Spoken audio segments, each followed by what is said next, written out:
പാകിസ്ഥാൻ കരസേനാ മേധാവി അസിം മുനീറിന് ഫീൽഡ് മാർഷലായി സ്ഥാനക്കയറ്റം പാകിസ്ഥാൻ ക്യാബിനറ്റ് അംഗീകരിച്ചു.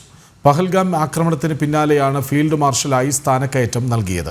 പാകിസ്ഥാനിൽ ഫീൽഡ് മാർഷലായി സ്ഥാനക്കയറ്റം ലഭിക്കുന്ന രണ്ടാമത്തെ കരസേനാ മേധാവിയാണ് മുനീർ. പാകിസ്ഥാൻ ക്യാബിനറ്റാണ് ഫീൽഡ് മാർഷലായി അസിം മുനീറിന് സ്ഥാനക്കയറ്റം നൽകുന്നതിനുള്ള തീരുമാനമെടുത്തത്. പ്രസിഡന്റിന്റെ അനുമതിയോടെയാണ് തീരുമാനമെന്ന് പ്രധാനമന്ത്രിയുടെ ഓഫീസ് അറിയിച്ചു. സൈന്യത്തിലെ പരമോന്നത പദവിയാണ് ഫീൽഡ് മാർഷൽ. രാജ്യത്തിന്റെ ആഭ്യന്തര സുരക്ഷ സംബന്ധിച്ചും സൈനിക നീക്കങ്ങൾ സംബന്ധിച്ചുമുള്ള അന്തിമ ഉപദേശകൻ കൂടിയാണ് ഫീൽഡ് മാർഷൽ. പാകിസ്ഥാനിലെ രണ്ടാമത്തെ ഫീൽഡ് മാർഷലായാണ് അസിം മുനീർ നിയമിതനായത്. പഹൽഗാം ഭീകരാക്രമണം നടന്നതിന് 1 മാസം തികയുന്നതിനു മുമ്പാണ് പാകിസ്ഥാൻ സർക്കാരിന്റെ നടപടി.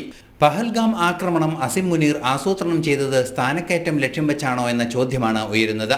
പഹൽഗാം ഭീകരാക്രമണത്തിന് തൊട്ടു മുൻപാണ് അസിം മുനീറിന്റെ പ്രകോപനപരമായ പ്രസംഗവും ഉണ്ടായത്. ഭാരതത്തിനെതിരായ ആക്രമണങ്ങൾ ഉൾപ്പെടെയുള്ള നീക്കങ്ങൾ വീരപരിവേഷം നേടാനുള്ള പാകിസ്ഥാൻ സേനയുടെ പ്രവർത്തനങ്ങളാണോ എന്ന സംശയവും ഇതോടെ ഉയരുകയാണ്. ന്യൂസ് ഡെസ്ക്, ജനം.